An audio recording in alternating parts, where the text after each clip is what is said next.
sebagaimana yang diungkap oleh Kepala BIN waktu itu Bapak Jenderal Norman Chaniago.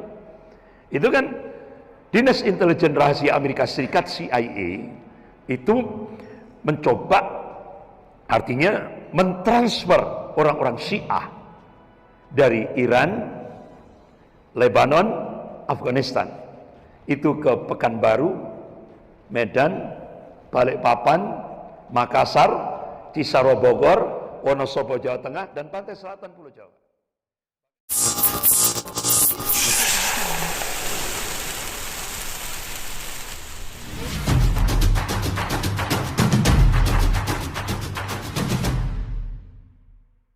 Assalamualaikum warahmatullahi wabarakatuh. Bapak-bapak, ibu-ibu yang dirahmati Allah, saya menyambung dari khutbah Jum'ah dari Syekh Muhammad Quraim Rajih. Beliau adalah ulama Bilad Syam. Beliau adalah guru Syekh Sudes, Imam Masjidil Haram. Beliau juga gurunya Syekh Sureb, Imam Masjidil Haram. Beliau memberikan taujih, memberikan nasihat pada kaum muslimin di seluruh dunia Islam, termasuk di Indonesia. Jadi beliau mengawali nasihatnya, kami, kata beliau, dulu hidup damai seperti kalian di beberapa negara-negara termasuk di Indonesia. Akan tetapi kami membiarkan Syiah berkembang di Suriah. Padahal jumlah secara kuantitas Syiah di Suriah itu 10%. Kami tidak peduli. Jadi kami membiarkan Syiah berkembang. Apa yang terjadi? Ketika kaum muslimin buta terhadap realitas politik di Suriah, akhirnya yang 10% menguasai Ahlus Sunnah yang mayoritas di bumi Syam itu. Sehingga akhirnya apa yang terjadi? Syiah Rafidhah, bahkan Syiah Nusairiyah yang ada di Suriah, sebagaimana difatwakan oleh Syekhul Islam Ibnu Taimiyah rahimahullah dalam kitabnya Minhajus Sunnah jilid 2 itu. Syiah Nusairiyah itu lebih kafir daripada Yahudi dan Nasrani. Itu fatwa Syekhul Islam Ibnu Taimiyah rahimahullah dalam kitabnya Minhajus Sunnah. Jadi akhirnya akidah Syiah ini benar-benar membahayakan sebuah negara, dalam hal ini Suriah. Kenapa? Bapak-bapak, ibu yang dirahmati Allah, Syiah punya keyakinan membunuh Ahlus Sunnah itu merupakan ibadah. Kenapa? Ahlus Sunnah itu menurut akidah Syiah halal darahnya, halal kehormatannya, halal hartanya. Jadi seperti itu. Makanya kenapa beliau Syekh Muhammad Quraim Rajih, beliau adalah pemegang sanad Al-Quran tertinggi di dunia ini. Karena beliau dua gurunya, dua Imam Masjidil Haram, Syekh Sudes sama Syekh Sureb. Akhirnya beliau memberikan nasihat, jangan seperti kami di Suriah. Wahai kaum muslimin di Indonesia, di Brunei, di Malaysia, di Patani, Thailand Selatan, dan di beberapa belahan dunia Islam yang lain, jangan sekali-kali membiarkan Syiah berkembang. Karena apa? Itu adalah agenda Amerika dan Yahudi. Agenda Amerika dan Yahudi. Makanya beliau berdoa kepada Allah, mudah-mudahan di kawasan Indonesia, di kawasan Malaysia, Brunei, Thailand Selatan, Patani, dan beberapa kawasan dunia Islam yang lain, mudah-mudahan diselamatkan oleh Allah, tidak seperti kami di Suriah, katanya. Nah, akhirnya yang merespon nasihat Syekh Muhammad Quraim Rajih ini cuma dua negara, Malaysia dan Brunei Darussalam. Sehingga kalau kita lihat di Malaysia, siapa yang menyebarkan ajaran Syiah langsung kena hukuman 3 tahun penjara, denda Rp5.000, kemudian hukuman cambuk 6 kali, gitu. Baik di Malaysia maupun di Brunei Darussalam. Ketika kita melihat Indonesia, beda. Gitu. Majelis Ulama Indonesia Pusat sudah mengeluarkan 2 buku tentang bagaimana kesesatan dan penyimpangan Syiah. Gitu. Sudah, itu disebar di seluruh Indonesia. Bahkan kemudian Majelis Ulama Indonesia Pusat mengeluarkan buku yang terbaru, itu tebalnya sekian. Syiah ancaman bagi NKRI. Bahkan ketika saya diminta oleh beberapa, pernah kejadian reuni jenderal-jenderal Angkatan Darat di Malang, saya diminta untuk memberikan presentasi itu. Saya presentasikan. Nah, pada saat saya presentasi hampir selesai, ada seorang jenderal Angkatan Darat interupsi Ustaz. Monggo silahkan. Saya persilahkan. Insya Allah, kata beliau, kalau dulu pasca 65 ABRI dan umat Islam bersatu melawan common enemy, musuh bersama, yaitu komunis. Insya Allah, kata beliau, ke depan TNI dan umat Islam akan bersatu menghadapi common enemy, musuh bersama, yaitu komunis dan Syiah. Karena apa? Komunis dan Syiah sekarang di Indonesia sudah bersatu setelah gagal, sebagaimana yang diungkap oleh Kepala BIN waktu itu, Bapak Jenderal Norman Chaniago. Itu kan Dinas Intelijen Rahasia Amerika Serikat, CIA, itu mencoba, artinya mentransfer orang-orang Syiah dari Iran, Lebanon, Afghanistan, itu ke Pekanbaru, Medan, Balikpapan, Makassar, Cisarua Bogor, Wonosobo Jawa Tengah, dan pantai selatan Pulau Jawa. Bahkan di pantai selatan Pulau Jawa dia sudah punya pasukan assassin. Itu hasil pertemuan tokoh-tokoh Syiah di Tegal, Jawa Tengah itu ya, perbatasan Jawa Tengah Jawa Barat. Itu sebelum itu kan cita-citanya seperti yang diinformasikan oleh Kepala BIN, yaitu Bapak Jenderal Norman Chaniago sebelum Pak Sutioso waktu itu. Itu kan beliau menyampaikan Syiah akan melakukan di Indonesia ini akan melakukan revolusi Syiah tahun 2018. Itu, dan itu sudah masuk. Bahkan saya dapat info dari Mabes TNI Angkatan Darat lewat BAIS maupun BIN-nya Mabes Angkatan Darat, itu hampir itu. Dan itu sudah terdeteksi. Bahkan kita lihat di Jawa Timur saja, itu jumlah secara kuantitas Syiah itu terbesar di Jawa Timur, yaitu di Bangil Pasuruan. Bangil Pasuruan itu secara kuantitas terbesar se-Asia Tenggara dari sisi jumlahnya. Bahkan pusat pendanaan Syiah se-Jawa Timur itu ada di Malang, di tempat kami. Jadi ini kan sudah sangat membahayakan. Akhirnya saya coba, ketika saya diundang Pertamina Balikpapan, saya memanfaatkan waktu itu selama 1 minggu lebih, saya manfaatkan untuk masuk ke penampungan imigran dari Iran, Lebanon, dan Afghanistan. Saya tanya, gedung itu siapa yang bangun? Amerika, Ustaz. Nah, siapa yang membantu konsumsinya? Amerika dan Australia. Bahkan saya tanya, itu yang bagian gizi berapa Amerika menggaji dia? 100 juta per bulan. Luar biasa, benar-benar dimanjakan betul, Pak. Akhirnya saya tanya kepada penanggung jawabnya. Nah, kira-kira endingnya itu apa, Ustadz? Ini pernah wali kota Balikpapan dan tokoh-tokoh ulama minta ke pemerintah pusat Jakarta untuk memindahkan ini, karena ini sangat membuat kegelisahan tokoh-tokoh ulama di Balikpapan. Akhirnya apa jawaban Jakarta? Kami tidak bisa berbuat apa-apa karena ini proyek Amerika yang ditopang oleh Australia. Jadi kita tidak bisa berbuat apa-apa. Ya, seperti itu. Memang endingnya apa? Saya tanya, mereka akan otomatis Amerika akan menekan Indonesia, akan memberikan suaka politik.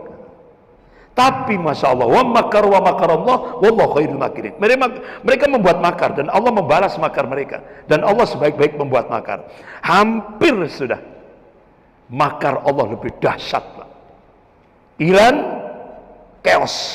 Goncang kan? Alhamdulillah. Di Indonesia gagallah revolusi Syiah tahun 2018 itu. Gagal. Alhamdulillah. Allah selamatkan NKRI. Negara Kesatuan Republik Indonesia ini. Jadi alhamdulillah kita bersyukur kepada Allah Subhanahu wa taala. Gagal itu. Dan waktu itu Bapak Ibu yang dirahmati Allah, kalangan TNI itu sudah saya bahkan dari wakil direktur Badan Intelijen Negara Pak As'ad Yasin itu sudah menyatakan kalau sudah tokoh-tokoh Syiah di Indonesia ini melonceng marja taklid Indonesia, habislah NKRI. Itu yang sangat membahayakan. Makanya di Indonesia ini kan ada dua organisasi Syiah di Indonesia, ada ABI, ada Ijabi. Kalau ABI itu Ahlul Bait Indonesia, pimpinannya adalah Umar Shahab.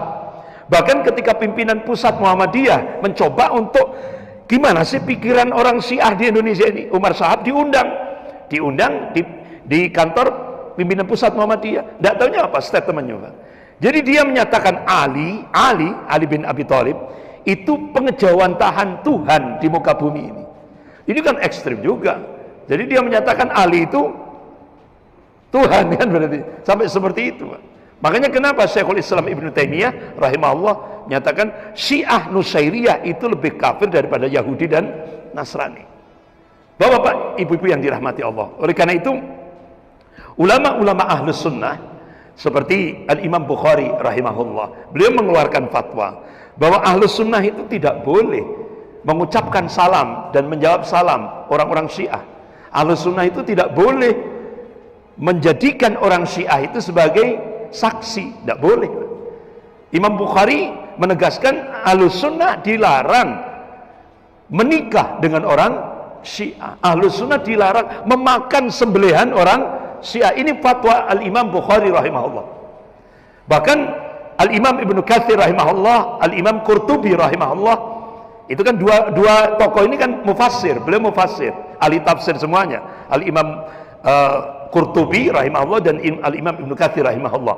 Beliau menukil perkataan Imam Malik, Syiah kafir. Jadi ulama-ulama dulu itu tegas. Kalau di Indonesia kan Syiah bukan Islam. Jadi agak lembut gitu. Kalau dulu ulama-ulama dulu itu seperti itu. Makanya Majelis Ulama menyatakan Syiah ini bahaya bagi NKRI. Kenapa, Pak? Yang organisasi yang kedua yaitu Ijabi, Ikatan Jamaah Ahlul Bait Indonesia. Ini promotornya adalah Dr. Jalaluddin Rahmat. Dia kan masuk PDIP. Nah, Dr. Jalaluddin Rahmat ini arahnya kepada kultural. Kalau Umar Shahab tadi itu jalur kultural antara Jakarta Iran, ya kan? Jakarta Iran lewat ICC gitu. Nah, kalau Jalaluddin Rahmat ini lewat Indonesia Lebanon. Di sana tokohnya adalah Hasan Nasrullah. Jadi contoh ini, Pak, contoh di Jawa Timur, di Puger Jember. Itu ada seorang tokoh Syiah Ali Mahdi, dia masuk ke angkatan laut. Dia pelajari ilmu kemiliteran. Langsung dia pensiun dini. Setelah pensiun dini, dan dia kan punya ilmu kemiliteran. Nah, akhirnya dia rekrut pemuda-pemuda Syiah di Jawa Timur itu hampir kurang lebih 400 pemuda Syiah dilatih secara militer. Nah, dari 400 itu disaring jadi 4 ini diterbangkan ke Lebanon untuk menguasai operasi intelijen, kontra intelijen clandestine yang ditokoi oleh Hasan Nasrullah di Lebanon. Makanya kenapa anggota Badan Intelijen Negara Pak As'ad Yasin ini Syiah ini ancaman bagi NKRI. Makanya apa yang diingatkan oleh Syekh Muhammad Qurajim Rajih itu benar-benar ini harus kita jadikan sebagai pijakan. Jadi jangan sampai benar-benar artinya kita rawat negara kesatuan Republik Indonesia ini dari makar-makar, ya. Karena apa? Di balik Syiah ini ada Yahudi Amerika dan Yahudi Israel. Nah, itu di belakang Syiah. Karena munculnya Syiah ini kan kolaborasi antara Yahudi dan Majusi. Itu. Lahirlah Syiah. Makanya ini sangat membahayakan bagi NKRI. Bahkan 16 badan intelijen Amerika itu sudah mengeluarkan bahkan statement Syiah itu senjata baru Yahudi, baik Yahudi Amerika maupun Yahudi Israel, senjata barunya untuk melemahkan dunia Islam. Makanya kenapa Presiden Turki Tayyip Erdogan benar-benar dia fokus di Suriah. Karena apa? Presiden Turki Tayyip Erdogan ini jangan sampai Suriah itu dijadikan Israel kedua. ya kan? Kenapa? Pasti Pak, di belakangnya itu ada seluruh negara-negara barat, bahkan negara-negara komunis, ya kan? Termasuk Rusia, Cina, termasuk beberapa negara-negara Syiah seperti Iran, Lebanon dan semuanya itu. Mereka bersatu. Jangan sampai Suriah ini jebol, Pak. Artinya jebolnya itu apa? Artinya jangan sampai dikuasai oleh kaum muslimin. Kenapa? Sangat membahayakan Israel. Bahkan seorang jenderal Israel menyatakan, kalau Suriah ini dikuasai oleh kaum muslimin, hancurlah Israel. Itu lonceng kematian bagi Israel. Dan apa yang terjadi? Palestina akan dikuasai oleh kaum muslimin. Itu Pak. Makanya kenapa negara-negara barat, negara-negara komunis, negara-negara Syiah bersatu untuk menguasai Suriah. Karena apa? Karena dikhawatirkan kalau Suriah ini dikuasai kaum muslimin, Palestina dikuasai kaum muslimin, hancurlah Israel. Itu. Jadi makanya ini yang seperti tadi yang saya sampaikan pada saat khutbah Jum'ah, bahwa Suriah ini pintu gerbang untuk kembali menguasai Masjidil Aqsa. Jadi makanya Bapak-bapak, Ibu yang dirahmati Allah, walaupun ini konspirasi negara-negara barat, negara-negara komunis, negara-negara Syiah itu melakukan persekongkelan, tapi makar Allah itu lebih dahsyat. Dan Syekh Profesor Usamah Rifai menegaskan, tidak ada nas, tidak ada kamusnya Suriah itu dikuasai komunis, Syiah dan Salib. Tidak ada kamusnya. Kenapa? Disitulah insya Allah pintu gerbang kaum muslimin untuk menguasai kembali, menyelamatkan Masjidil Aqsa. Makanya Bapak-bapak, Ibu yang dirahmati Allah, kenapa Indonesia ini diharapkan menjadi pemantik awal? Indonesia diharapkan. Makanya kalau kita lihat di bumi Syam, itu bendera merah putih itu di atas, Pak. Bendera Syam di bawah. Artinya apa? Harapan besar ulama-ulama dunia itu pemantik awalnya dari Indonesia. Pemantik awal kebangkitan Islam itu dari Indonesia. Dan insya Allah puncaknya nanti di Bilad Syam, bumi Syam. Insya Allah. Karena itu nas, Pak, Al-Quran dan hadis wajib kita percaya, kita imani. Kalau kita nggak percaya, gugur syahadat kita, gugur iman kita. Karena itu memang negeri akhir zaman, yaitu bumi Syam. Bapak-bapak, Ibu yang dirahmati Allah, apa yang Indonesia diharap sampai Syekh Dr. Abu Bakar Al-Awawidah, itu wakil sekjen Rabitatul Ulama Palestina, itu sampai dia neteskan air mata. Jadi insya Allah berdasarkan nas-nas syar'i itu, insya Allah Allah akan memunculkan pemantik awal kebangkitan Islam itu dari arah timur Indonesia. Jadi Bapak-bapak, Ibu yang dirahmati Allah, artinya kaum muslimin Indonesia ini diharapkan menjadi pembangkit semangat kebangkitan Islam global yang nanti puncaknya di Syam. Nah, makanya apa yang bisa kita perbuat untuk Indonesia terlebih 5 tahun ke depan ini? Yang pertama, dakwah tauhid harus terus kita gerakkan. Dakwah tauhid harus terus kita gencarkan. Karena apa? Yahudi di Indonesia pakai lembaga Live for All Foundation itu, sementara kita mendakwakan tauhid, mereka mendakwakan dakwah syirik dengan alasan kearifan budaya lokal. Itu biayanya besar.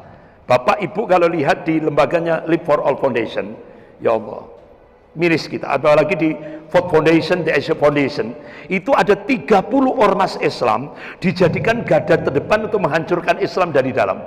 Lengkap Pak lembaganya, tokohnya, dan berapa US dollar yang diterima. Lengkap. Kita miris kita.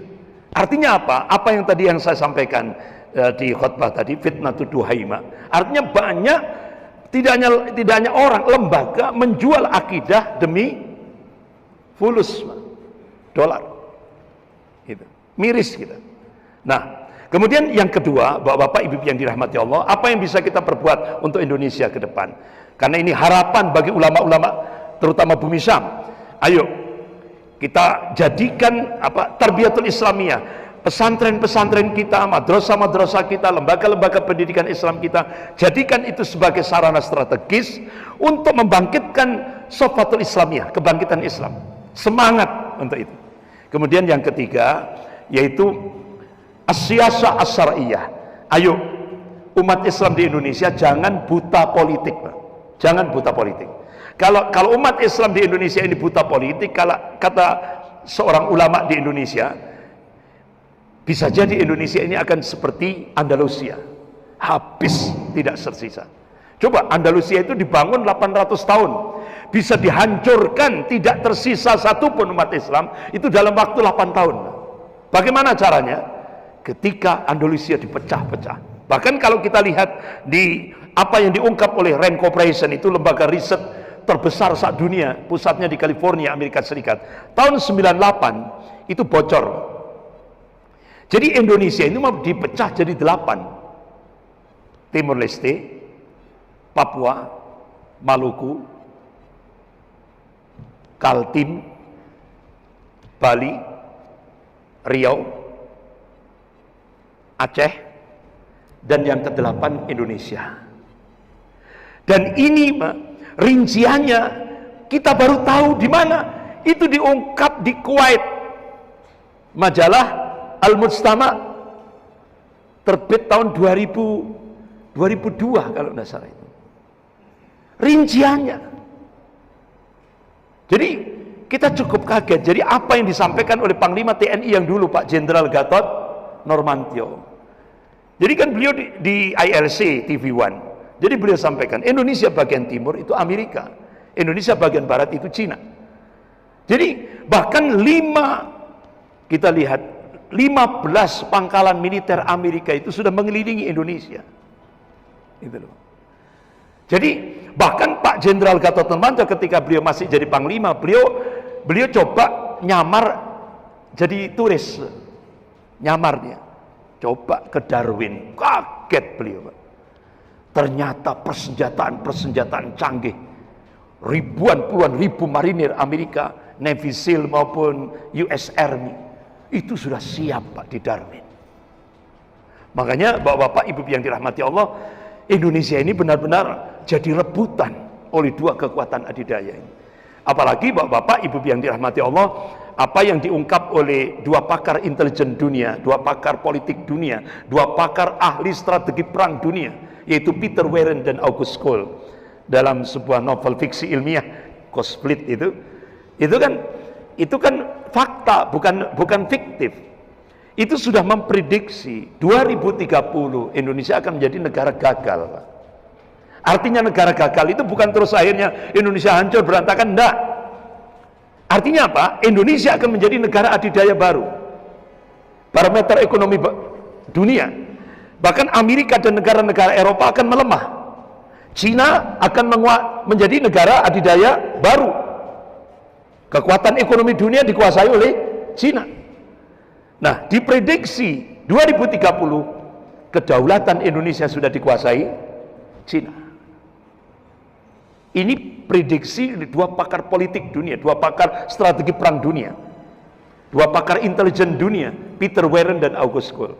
Bahkan ketika Pak Jenderal Gatot Nurmantio pensiun, baru beliau ngomong,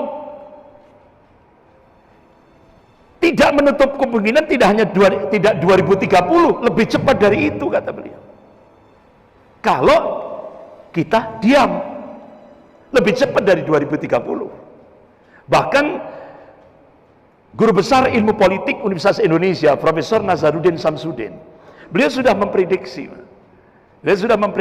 ke depan Indonesia ini akan jadi Singapura kedua, pribumi minggir. Nah ini, makanya Bapak-bapak, Ibu yang dirahmati Allah, itu yang harus coba umat Islam jangan buta politik. Nah, itu. Habis kita. Ya. Apa yang diingatkan oleh Rasulullah sallallahu alaihi wasallam? Qala Rasulullah sallallahu alaihi wasallam, yusiku an tad'alaikumul ummah min kulli ufukin. Hampir-hampir umat-umat kafir itu saling nyeru-nyeru, saling ngajak-ngajak untuk menyerang kalian min kulli ufukin, kata Rasulullah. Dari segenap arah, dari segenap penjuru. Kama tad'al akalatu ala qas'atiha. Kalian seperti makanan, kos atiha itu kan seperti mangkok kecil. Jadi kalian itu seperti makanan di atas mangkok kecil yang jadi rebutan orang-orang yang lapar. Sahabat tanya, "Qulna ya Rasulullah al-yahud wan nasara?" Qul ya Rasulullah amin qillatin bina nahnu yauma idzin. Ya Rasulullah, apakah posisi kami waktu itu sedikit? Kami minoritas, jumlah kami sedikit. Lah. Tidak. Bal antum yauma idzin katsir. Kalian mayoritas, jumlahmu banyak. Walakinnakum kutsaun ka kutsa'il ta'il. Tapi kualitasmu seperti buih. Nah, kualitas buih itu kan tidak punya prinsip, tidak punya jati, mudah, tidak punya jati diri, mudah diombang-ambingkan. Nah, hadis ini bukan justifikasi, bukan pembenaran, tapi hadis ini adalah warning, peringatan. Jangan sampai umat Islam, lebih khusus di Indonesia, kualitasnya buih. Nah, kalau umat Islam di Indonesia ini kualitasnya seperti buih, nah Rasulullah memberikan peringatan yang cukup keras. Wala yantazi'annallahu min suduri aduwakum al-mahabbata minkum. Sungguh Allah akan mencabut rasa takut dari hati orang-orang kafir itu. Kira-kira sudah terjadi tidak di Indonesia? Sudah, Pak. Wala yadifannallahu fi qulubikumul wahan, kata Rasulullah. Dan Allah campakkan al-wahan itu di dalam hati-hati kalian, di dalam dada-dada kalian. Ya Rasulullah, wa mal wahan? Apa yang dimaksud al-wahan? Qala hubbud dunya wa karahiyatul maut. Jadi kalau terlalu penyakit, terlalu cinta dunia, takut mati, takut resiko perjuangan itu sudah menghinggap di hati-hati kaum muslimin, saat itulah kita seperti makanan di atas mangkok kecil jadi rebutan orang-orang yang lapar. Nah, sekarang inilah dialami oleh kaum muslimin di Indonesia. Kita mayoritas, tapi tidak bisa menjadi tuan rumah di rumah kita sendiri. Ini, Pak. Makanya Rasulullah berikan solusi apa? Qala Rasulullah sallallahu alaihi wasallam, "Idza tabayatum bil 'aina wa akhadtum adnabal baqar wa raditum bil jar'i wa taraktumul jihad, sallallahu alaikum dulla la yun hatta tarji' ila dinikum." Rawahu Abu Dawud. Jika kalian bermuamalah dengan cara-cara al-inah, artinya itu salah satu sistem riba. Jadi maknanya kalau umat Islam di Indonesia ini muamalahnya dengan sistem ribawi, dan umat Islam ini sibuk dengan dunia, megang ekor-ekor sapi itu kan bahasa kinayah, kiasan. Jadi dan ridho dengan bercocok tanam, itu maknanya jika umat Islam sibuk dengan dunia, wa taraktumul jihad fisabilillah, umat Islam meninggalkan jihad fisabilillah, meninggalkan perjuangan di jalan Allah, salatullah alaikum dullah, Allah akan turunkan kehinaan. La yanjuh syai'a, dan Allah tidak akan mencabut dari kehinaan itu hatta tarji ila dinikum, hingga kalian kembali kepada agama kalian. Beberapa ulama ahlus sunnah menyatakan tarji ila dinikum ini hingga umat Islam semangat bangkit dengan jihad fisabilillah. Makanya bapak-bapak, ibu yang dirahmati Allah, apa yang bisa kita perbuat, karena kita diharapkan oleh ulama dunia, ulama-ulama Syam, apa yang kita bisa perbuat untuk saudara kita yang ada di Syam? Ayo, kalau kita mampu dengan visi kita, dengan visi. Kalau tidak mampu dengan mal-mal kita, dengan harta-harta kita. Kenapa? Rasulullah mengabarkan, ketika kita serahkan mal kita, kita jihad dengan mal, dengan harta kita, itu nilai pahalanya sama di hadapan Allah bagi yang di lapangan. Sama nilainya, Pak. Ini kan kesempatan emas bagi kita. Rasulullah seringkali mengingatkan, jangan sekali-kali mengandalkan umur, tidak akan sampai, Pak. Jangan sekali-kali mengandalkan umur. Rasulullah mengingatkan, rata-rata umur umatku baina sitin wa sab'in, antara 60 sampai 70. Jangan sekali-kali kita mengandalkan umur. Makanya ini kesempatan emas bagi kita. Ayo lakukan akselerasi amal soleh, percepatan amal, lompatan-lompatan amal. Nah, puncaknya amal itu apa? Kata Rasulullah, qala Rasulullah sallallahu alaihi wasallam, ra'sul amiril Islam wa amudus shalah wa dirwatus sanamil jihad fisabilillah. Ini hadis sahih riwayat Muslim. Pokok sesuatu itu Islam, tiangnya salat, puncak amal di dalam Islam itu adalah berjuang di jalan Allah dengan harta dan jiwa kita. Ini kesempatan emas. Kita memberikan peduli terhadap saudara-saudara kita yang di bumi Syam. Kemudian yang kelima, Pak, ini pilar yang kelima, ya, program yang kelima untuk 5 tahun Indonesia 5 tahun ke depan ini. Ayo ciptakan kader, ciptakan kader, ciptakan kader. Karena kita tidak akan hidup terus, kan?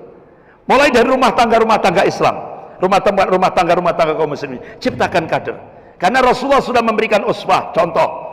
Ketika Rasulullah mau wafat, Rasulullah memberikan amanah pada seorang syabab, seorang pemuda, umurnya 18 tahun. Nah, 18 tahun kalau di Indonesia kan tingkat SMA. Nah, Rasulullah sudah ngasih amanah, kamu aku jadikan sebagai panglima perang untuk menghadapi dua negara superpower, Persia dan Romawi. Masya Allah. Karena ini Rasulullah sudah istilahnya sudah mengatakan seperti itu, ini insya Allah pasti terjadi. Betul, Pak. Akhirnya apa yang terjadi? Pada masa kekhalifahan Abu Bakar As-Siddiq radhiyallahu an, dilanjutkan Khalifah Umar bin Khattab, Persia dan Romawi berhasil ditaklukkan dengan pemimpinnya Usamah bin Zaid bin Harithah yang dipilih oleh Rasulullah, seorang pemuda umur 18 tahun, padahal veteran-veteran perang Badar kan banyak, tapi Rasulullah ini. Jadi apa yang bisa kita ambil ibrah? Rasulullah mencontohkan kita, ayo kaderisasi. Jangan lupa, Pak, jangan dilupakan. Karena kita tidak akan hidup terus. Pelanjut kita itu yang kita anukan. Makanya Bapak Ibu yang dirahmati Allah, seringkali saya sampaikan di Jawa, itu seringkali saya sampaikan, ayo jadikan generasi 554, yaitu generasi dalam surah Al-Maidah ayat 54. Itu ciptakan dari rumah tangga kaum muslimin. Insya Allah kita yakin 5 tahun ke depan Indonesia akan berubah, ya, insya Allah kita yakin. Dan itu mudah-mudahan itu jadi benar-benar harapan ulama-ulama dunia. Itu seperti, bahkan beberapa pertemuan ulama-ulama dunia, itu ada salah satu ulama mewakili ulama-ulama dunia ini datang ke Gubernur DKI Pak Anies Baswedan, menyampaikan sama dengan apa yang disampaikan oleh Syekh Dr. Abu Bakar Al-Awam. Insya Allah ke depan Allah akan memunculkan pemantik awal kebangkitan Islam global dari arah timur. Nah, dari arah timur itu dari Indonesia. Diharapkan, itu harapan ulama-ulama dunia. Makanya ayo kita genapi syarat-syaratnya supaya kita layak dipilih oleh Allah, ya kan, untuk menjadi pemantik awal. Dan nanti puncaknya di bumi Syam. Nah itu, Bapak-bapak, Ibu-ibu yang dirahmati Allah, memang Syiah Rafidhah ini agenda Amerika dan Yahudi. Agenda Amerika dan Yahudi.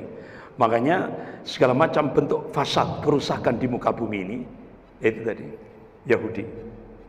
Itu sudah, Pak. Bahkan kalau kita lihat Yahudi masuk ke Indonesia itu tahun 1602 Masehi, bonceng VOC. Nah, Bapak-bapak, Ibu yang dirahmati Allah, itu sempat saya jadikan sebagai tesis pada saat saya ngambil program Pascasarjana. Jadi ternyata kuburan orang Yahudi yang paling tua saat dunia ini bukan di Israel, bukan di Paris, bukan di New York, bukan di Sydney, tapi di Indonesia.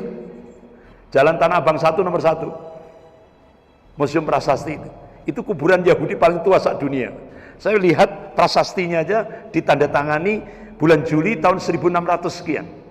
Itu. Makanya Jenderal Sumitro dalam bukunya dari Pangdam Mula Warman hingga Pangkop Kantip, bahkan orang Kalsel yaitu Bapak Letnan Jenderal Z. A. Maulani, Allahumma yarham, beliau kan kepala Bakin tahun 98 sampai tahun 2000, beliau juga nulis buku tentang Yahudi ini, Yahudi menggenggam dunia.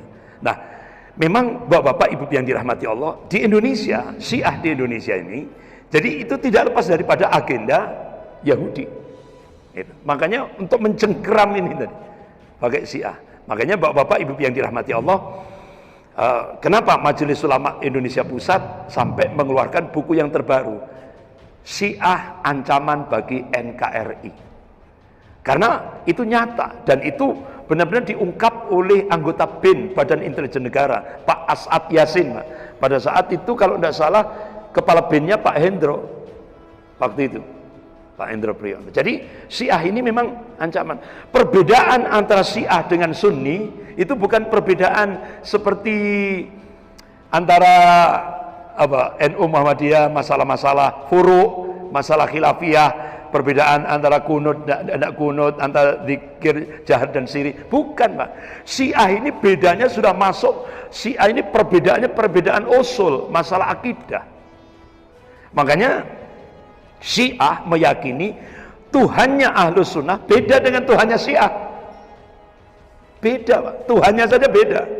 Nabinya beda. Dan itu kan disampaikan oleh Umar Shahab yang kebetulan pimpinannya Ahlul Bait Indonesia.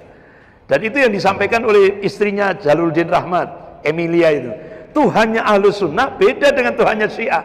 Nabinya Ahlus Sunni, nabinya Sunni dengan nabinya Syiah beda. Al-Qur'annya beda.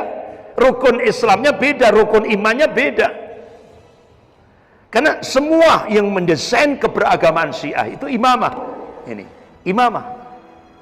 Ini bedanya. Makanya kenapa di dalam kitab-kitab Syiah imamah ini disejajarkan dengan qala Allah Ta'ala dan qala Rasulullah sallallahu alaihi wasallam. Disejajarkan. Makanya keyakinan orang Syiah, perkataan imamnya itu lebih layak suci dari Al-Qur'an. Bahkan kalau kita lihat Bapak Ibu yang dirahmati Allah, itu tauhidnya orang Syiah beda dengan kita. Ya kan? Beda dengan kita. Nah, tauhidnya orang Syiah itu sama dengan Yahudi. Yahudi dalam Al-Quran mengatakan yaghlutu alaihim, tangan Allah terbelenggu. Orang Syiah menyatakan Allah punya sifat al-bada. Al-bada itu pelupa. Jadi Allah itu dikatakan oleh orang-orang Syiah itu pelupa. Allah baru tahu kalau sudah kejadian. Ini kan taswih, Pak, pelecehan. Sementara kita Ahlus Sunnah itu diperintah oleh Allah, sabbihisma rabbikal a'la. Sucikan asma Allah yang maha tinggi itu. Ini bedanya jauh, sudah beda masalah akidah. Bahkan bapak-bapak, ibu yang dirahmati Allah, contoh dalam aspek munakahat. Orang Syiah itu meyakini nikah mut'ah itu lebih utama daripada nikahnya Ahlus Sunnah. Nikah mut'ah itu kan kontrak tanpa wali, tanpa saksi. Itu. Nah, kalau itu ditentukan 2 jam, ya 2 jam cerai. Kalau ditentukan itu 1 hari selesai. Bahkan wanita-wanita Syiah yang ada di Indonesia ini, yang sudah militan, itu sampai dia target. Kalau dia sudah melakukan nikah mut'ah dengan 4 laki-laki yang berbeda, ya kan? Sampai dia mencoba untuk aborsi kan? Jadi aborsi, dia nikah lagi sampai 4 kali. Itu dia yakini dia derajatnya sama dengan Nabi. Sampai punya keyakinan seperti itu. Bahkan nikah mut'ah ini dijajakan di kampus-kampus elit di Jawa, terutama di UI, ya kan? Di beberapa kampus-kampus elit. Sampai itu ada seorang dokter, dia dokternya masih hidup ini, masih. Jadi ketika memeriksa seorang wanita Syiah, pakaiannya, jilbabnya besar, seperti, jadi dokternya itu lihat ini dia ini sudah kafah. Tapi begitu dia periksa, kaget dokternya. Kenapa? Karena ini wanita ini tampilannya sempurna, sudah kafah, tapi kenapa kok kena penyakit sipilis, penyakit kelamin? Akhirnya dia ngakui bahwa dia pengikut Syiah. Itu, Pak. Jadi seperti ini. Nah, ini kan kalau ini diterapkan di Indonesia, rusak, Pak, ini. Nasabnya kan tidak jelas itu.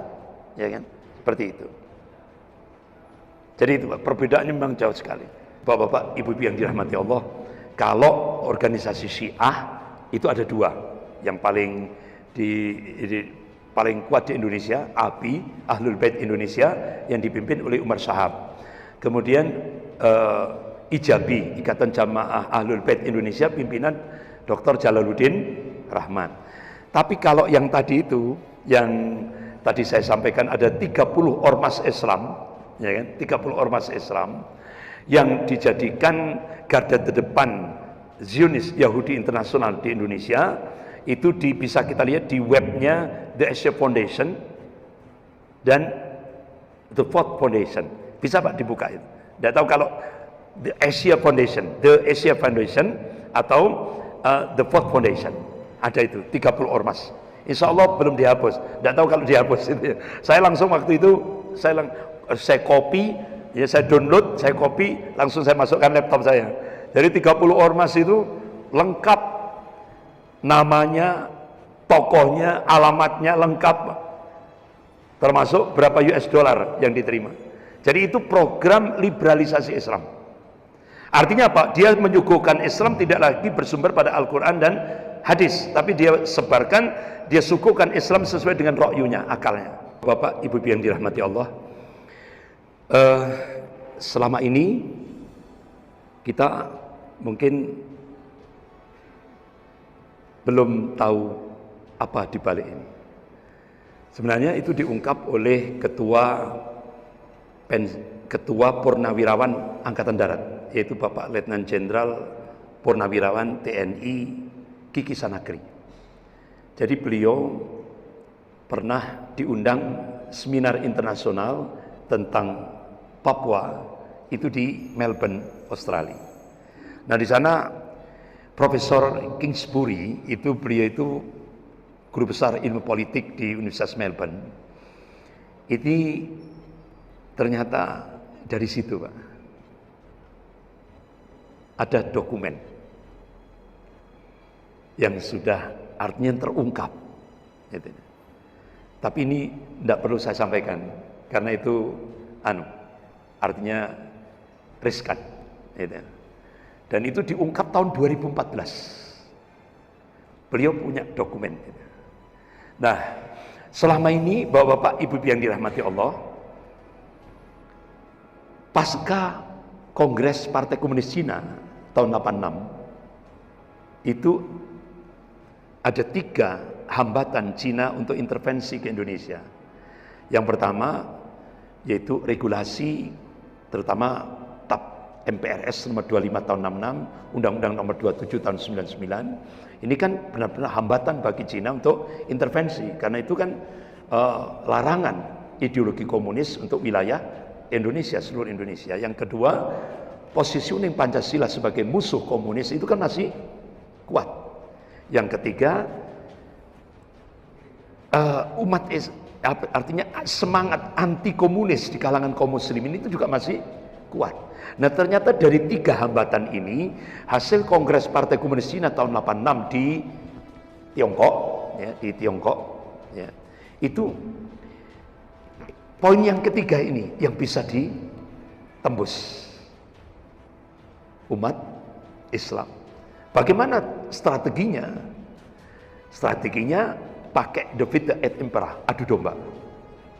Satu diangkat, satu diinjak. Nah ngangkatnya ini pakai fulus, DP-nya 1,5 triliun. Dan itu disiapkan 20 triliun. Nah, yang diinjak itu pakai stigma Islam radikal. Stigma Islam radikal. Jadi, stigma Islam radikal itu hanya hantu yang sengaja diciptakan untuk menjadikan umat Islam yang diinjak ini sebagai musuh.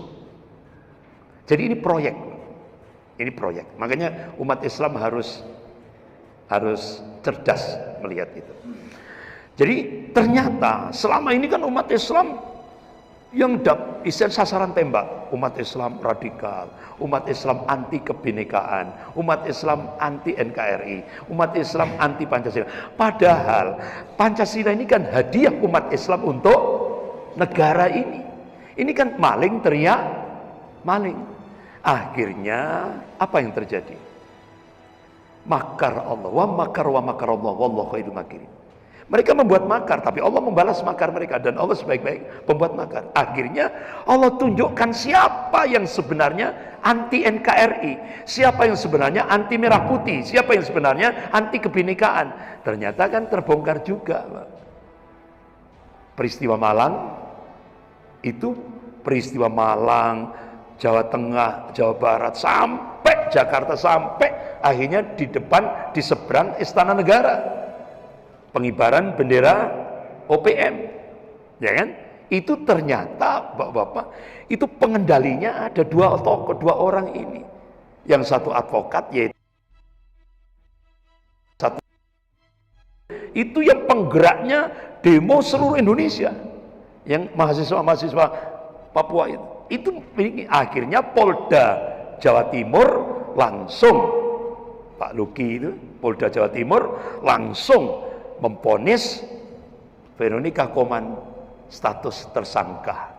Bahkan Polda Metro Jaya langsung DPO terhadap Veronica Koman dan Paulus ini tadi. Ya kan? Akhirnya umat Islam sekarang, ternyata Allah sendiri sekarang yang membongkar siapa yang anti NKRI, siapa yang anti Pancasila, siapa anti merah putih, siapa yang anti Indonesia kebinekaan. Ternyata mereka. Jadi memang ada benang merah itu. Jadi makanya kenapa ini penggeraknya ini tadi. ada kekuatan Amerika. Itu. Makanya bapak-bapak, ibu yang dirahmati Allah, ini sudah high politik, sudah politik tingkat tinggi. Makanya ya siapa yang dikorbankan? Umat Islam, orang-orang Minang, orang Jawa, orang Bugis, ya kan? Yang dikorbankan. Ini kan orang-orang gunung, ada semacam Pak, ada semacam apa istilahnya, diorganisir, gitu. Diorganisir secara rapi sekali, ya kan? Yang dijadikan sasaran warga Minang, Jawa, Bugis, nah itu. Sementara orang Cina aman, orang-orang Cina di Papua aman. Itu loh Pak, itu ada tanda tanya pada ini high politik, politik tingkat tinggi. Jadi benar-benar ini, ya insya Allah, mudah-mudahan umat Islam semakin cerdas gitu. Karena apa, sunatullahnya umat Islam itu semakin di-pressure akan semakin solid, ya kan?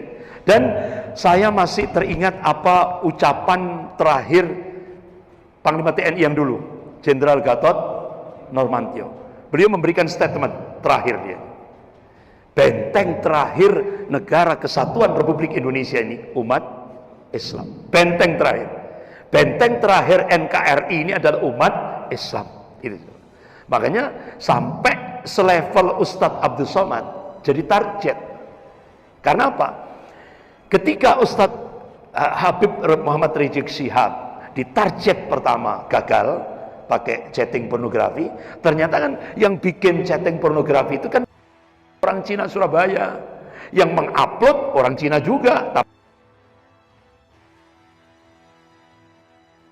Gagal kan? Nah setelah gagal sampai dengan operasi pembunuhan Habib Muhammad Rizik Syihab itu kan, untuk membunuh Habib Muhammad Rizik, upaya pembunuhan itu sudah 11 kali Pak. 11 kali Habib Muhammad Rizik ini saya dapat info dari TNI Angkatan Darat. 11 kali Habib Muhammad Rizik ini mau dihabisi, terakhir pakai sniper. Terakhir kan ini. Akhirnya beberapa tokoh-tokoh intelijen di Indonesia minta Habib Muhammad Rizik segera terbang ke Saudi Arabia. Nah Bapak-bapak, habis itu muncullah 41 masjid terpapar radikal.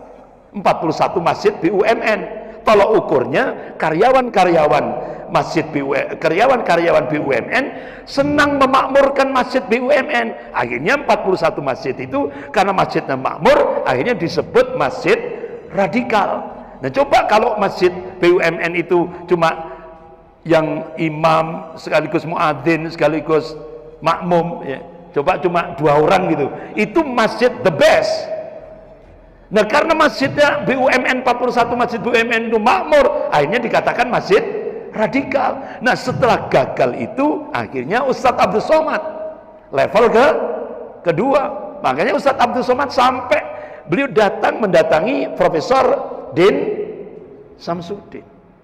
Ini Pak, ini proyek besar Amerika dan Cina. Itu. Ya, saya kira gitu. Jadi artinya kriminalisasi terhadap ulama itu memang seperti itu Pak. Ini sejarah berulang. Ya. Saya kira gitu. Lebih kurangnya saya mohon maaf. Astagfirullahaladzim. Subhanakallahumma wa bihamdik. Asyhadu an la ilaha illa anta astaghfiruka wa atubu ilaik. Wabillahi taufiq wal hidayah. Wassalamualaikum.